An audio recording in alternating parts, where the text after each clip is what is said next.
उद्धव ठाकरे विधान परिषदेवर जाणार का? दिल्लीतून कुणाकुणाची विनंती? संजय राऊत यांनी थेट सांगितलं. राज्यभरात सध्या विधान परिषदेच्या निवडणुकीची चर्चा सुरू आहे. राज्यातील एकूण 10 जागांसाठी निवडणुका पार पडणार असून 12 मेला मतदान होणार आहे.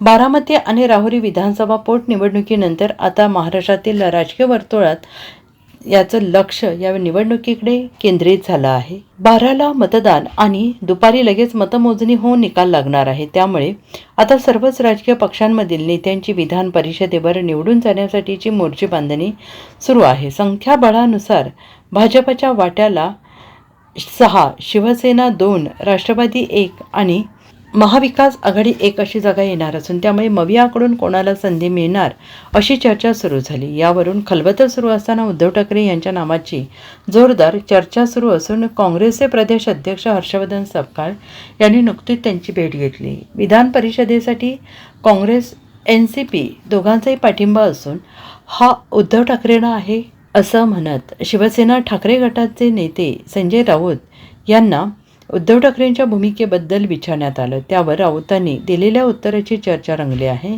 उद्धव ठाकरे विधान परिषदेवर जाणार की नाही यावर ते स्पष्टच बोलले आहेत. यासंबंधी दिल्लीतून कोणाकोणाचे फोन आले याबद्दलही राऊत बोलले आहेत. विषय आहे की विधान परिषदेसाठी काँग्रेस NCP दोघांचाही पाठिंबा उद्धव ठाकरेंना. पाठिंबा हा शब्द चुकीचा आहे. माननीय उद्धव ठाकरे यांनी काय स्वतःची उमेदवारी जाहीर केलेली नाही. उद्धव ठाकरे यांनी जाहीर केलं का मी उमेदवार आहे, मला पाठिंबा द्या.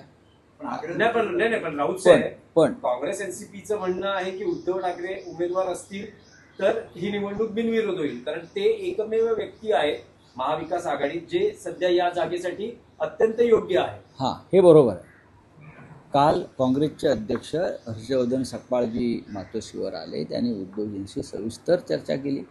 फक्त विधान परिषद या एका मुद्द्यावर चर्चा केली नाही, तर भविष्यातल्या अनेक घडामोडी, महाविकास आघाडी म्हणून आपल्याला भविष्यात काय पावलं टाकावी लागतील, येणाऱ्या लोकसभा असतील किंवा अन्य काही निवडणुका असतील, एकत्र काही संघटनात्मक कामं या संदर्भात चर्चा झाली. आणि त्यांचा आग्रह होता की विधान परिषद निवडणुकीची जी काय भूमिका आहे ती काँग्रेसची भूमिका अशी आहे की राज्यसभेला शरद पवार यांच्यासारखा एक महत्त्वाचा नेता आपण सगळ्यांनी पाठवला. विधान परिषदेच्या एका जागेसाठी उद्धव ठाकरे साहेबांनी जावं ही आमची भूमिका आहे. ती यासाठी की एक राज्याचे माजी मुख्यमंत्री म्हणून आणि महाविकास आघाडीचे महत्त्वाचे प्रमुख नेते म्हणून तुम्ही विधिमंडळात असणं हे महाविकास आघाडीच्या आमदारांसाठी एक दिलासा देणारं कार्य असेल, ही त्यांची भूमिका आहे. त्यानंतर सुप्रियाताई सुळे यांचाही फोन आला. त्यांनी त्यानंतर समाज माध्यमांवर सांगितलं की आम्हीसुद्धा याच मताचे आहोत की माननीय उद्धव ठाकरे यांनीच विधिमंडळात जाऊन महाविकास आघाडीचं नेतृत्व करायला हवं.